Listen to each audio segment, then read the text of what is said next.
जैसे एक आदमी रास्ते से जा रहा था तो उसे रास्ते में एक माता जी मिली।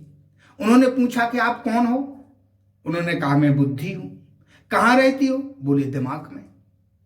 इसके बाद वो व्यक्ति और आगे बढ़ा तो एक जो है महिला, एक माता जी फिर मिली। उन्होंने पूछा आप कौन हो? तो उन्होंने कहा कि मैं लज्जा हूं। आप कहाँ रहती हो? बोले मैं आंखों में रहती हूं। इस प्रकार और आगे बढ़ा तो फिर एक माता जी मिली। बोले आपका परिचय? बोले मैं हिम्मत हूं। आप कहाँ रहती हो? बोले मैं हृदय में। इसके बाद और आगे बढ़ा तो फिर एक माता जी मिली। बोले आपका परिचय? बोले मैं तंदुरुस्ती हूं। कहाँ रहती हूं? पेट में। इस प्रकार वो निरंतर अपने आगे बढ़ता गया। जब आगे बढ़ता गया तो फिर आगे एक पुरुष मिले। जैसे पुरुष मिले तो हाथ जोड़कर निवेदन किया, मैं आपका परिचय जानना चाहता हूं, आप कौन हैं? तो उन्होंने कहा मैं क्रोध हूं।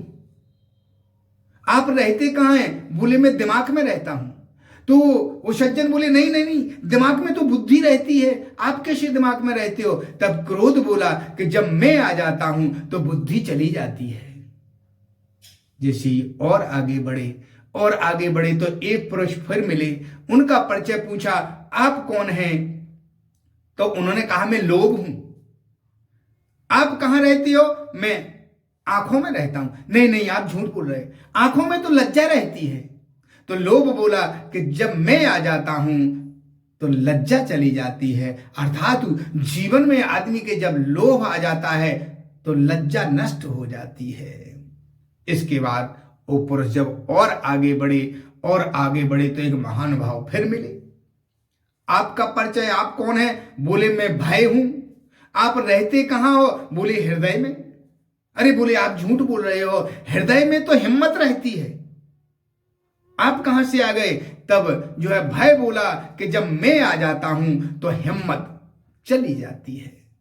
इसके बाद और आगे बढ़े तो वहां पर जो है एक महान पुरुष फिर मिले।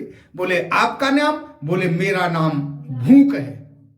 आप रहते कहां हो? बोले पेट में। अरे बोले पेट में तो तंदुरुस्ती रहती है, ताकत रहती है। बोले नहीं, जब मैं आ जाता हूं तो तंदुरुस्ती और ताकत सब चली जाती है।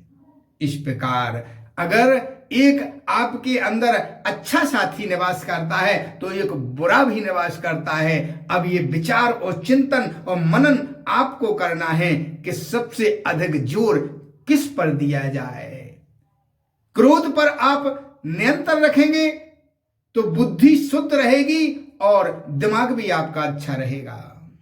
और लोभ पर नियंत्रण रखेंगे तो समाज में प्रतिष्ठा के पात्र होंगे और अपनी हिम्मत को और सद्गुण अच्छे कार्य करेंगे तो आपके अंदर हिम्मत आएगी। इसलिए भय से सर्वथा आप दूर रहेंगे।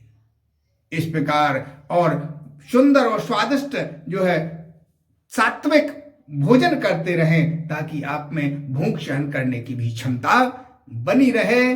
इस प्रकार अपने जीवन को सुंदर और शुद्ध बनाएं और हमेशा भगवान के चरणार बिंदों में लगे रहें। भगवान के चरणार बिंदों का निरंतर भजन करते रहें।